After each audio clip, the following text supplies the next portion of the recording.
This is part 2 of chapter 27. We actually only have 2 pages left.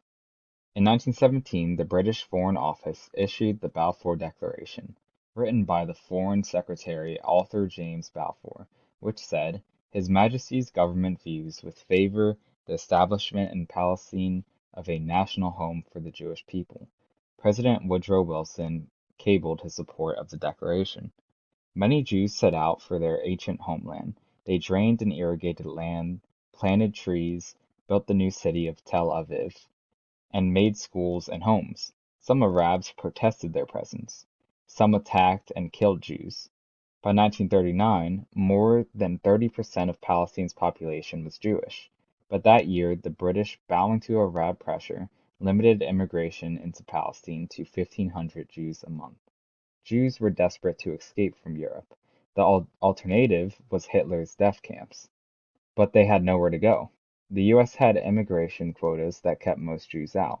So did many other nations. 6 million European Jews were murdered. After World War II, about 250,000 survivors of the camps remained in Europe. Their homes had been taken, their families killed. President Truman urged that 100,000 be allowed to enter Palestine, but the British stuck to their monthly quotas. When boatloads of survivors arrived on their shores, they were turned away. In 1947, when the British announced their intention to leave the region in May of the following year, the United Nations got involved. The UN recommended that the land be divided into separate Jewish and Arab states, largely determined by population. This division was called partition. Jerusalem, a city sacred to three religions, would be held under international control. Jewish leaders agreed to the UN's partition.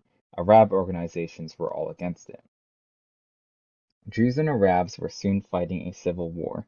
At first the Arabs seemed to be winning, but the Jews fought back and stunned everyone with their victories. The day before the British left Palestine, the Jews announced the birth of a new nation.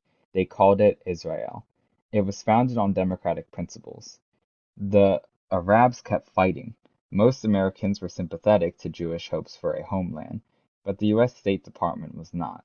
Arabs controlled vast quantities of oil. There were fears of Russian influence. The president was advised not to recognize a Jewish nation. And down here with a picture, Jewish immigrants aboard a refugee ship in 1948.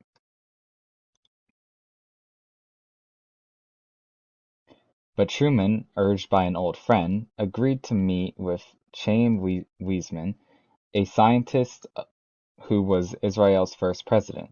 After the United States recognized Israel on May 14, 1948, the Soviet Union did too. But on May 15th, Lebanon, Syria, Transjordan, Iraq, and Egypt joined together to send armies to crush the young nation. Most of the Arabs in Israel fled, for reasons that would be disputed in years to come. The war created two refugee populations, equal numbers of Arabs from Israel and Jews from Arab lands. In the months that followed, thousands of Jews and Arabs died. Neither side won, but the Jews controlled most major cities, and the Arabs' forces realized they faced real fighters. The UN got involved again. An American peacemaker took over as the UN mediator. He was a man who had known prejudice himself. His name was Ralph Bunche, the grandson of a slave. Bunche was the first black to earn a Ph.D. in political science from Harvard. He had been a professor at Harvard University in Washington, D.C. He set the boundaries of today's Israeli state. It took incredible determination and patience. At first, the Israelis and Arabs wouldn't talk to each other.